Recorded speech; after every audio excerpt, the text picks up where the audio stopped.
Hi friends, welcome back to my channel. இன்றைக்கி நம்ம பார்க்க போகிறது ரசம் ரெசிபி. அதுக்கு நான் 2 காஞ்ச மிளகா எடுத்துருக்கிறேன், 1 டேபிள் ஸ்பூன் தனியா, 1 டேபிள் ஸ்பூன் மிளகு எடுத்துருக்கிறேன், 1/2 டேபிள் ஸ்பூன் வெந்தயம், 2 டேபிள் ஸ்பூன் அளவுக்கு ஜீரகம் எடுத்துருக்கிறேன். நான் அதே மாதிரி 3 டேபிள் ஸ்பூன் அளவுக்கு துவரம்பருப்பு எடுத்துருக்கிறேன்.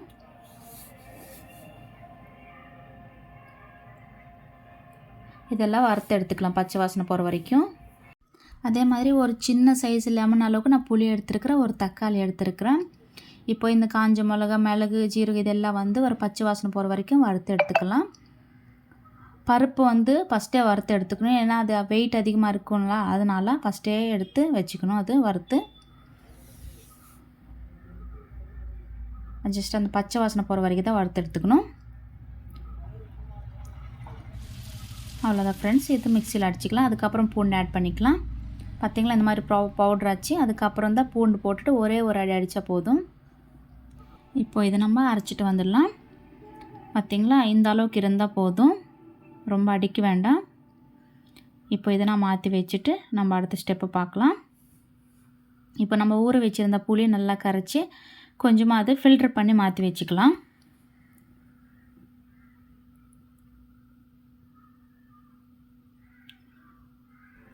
அடுத்ததாக கொஞ்சமாக கறிவேப்பிலை, கொஞ்சமாக கொத்தமல்லி எடுத்து இதில் போட்டுட்டு நம்ம எடுத்து வச்சுருந்த தக்காளி இதில் சின்ன சின்னதாக பீஸாக கட் பண்ணி கொஞ்சம் நல்லா பிசைஞ்சிக்கலாம்.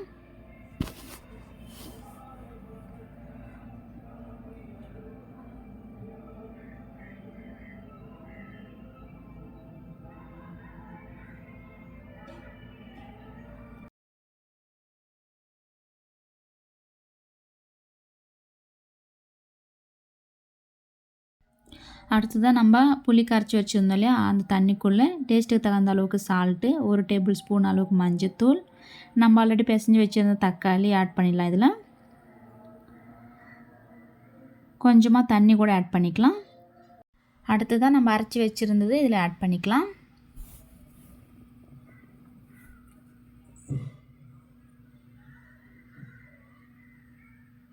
இது நல்லா மிக்ஸ் பண்ணிக்கலாம்.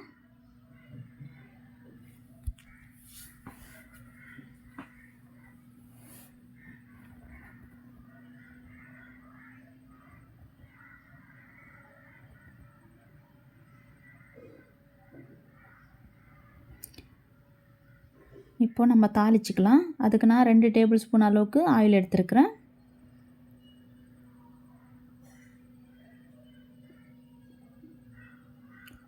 இதில் 1 டேபிள் ஸ்பூன் கடுகு,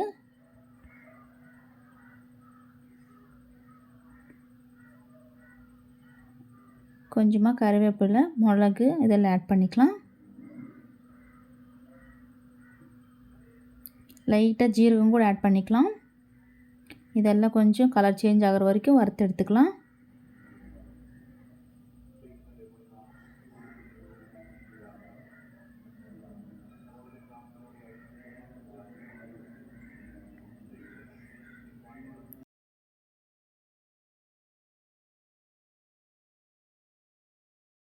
இது கொஞ்சம் நல்லா கலர் சேஞ்ச் ஆகிருக்கு. இப்போ இதில் பெருங்காயத்தூள் ஆட் பண்ணிக்கலாம்.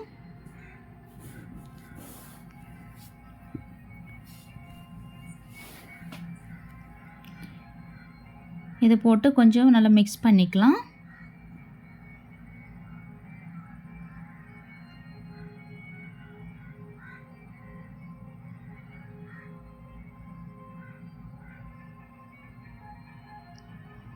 அவ்வளோதான். இப்போ நம்ம ஆல்ரெடி எடுத்து வச்சுருந்த புளி தண்ணி இதில் ஆட் பண்ணிடலாம். அவ்வளோதான்.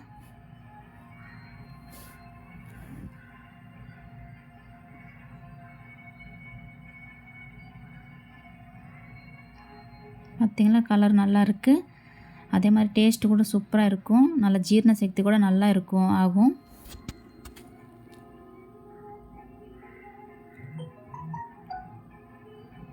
அவ்வளோதான். மூடி வச்சுட்டு கொஞ்சம் நேரம் அப்படியே வச்சிடலாம். கொஞ்சம் நுர வர வரைக்கும் வைக்கலாம்.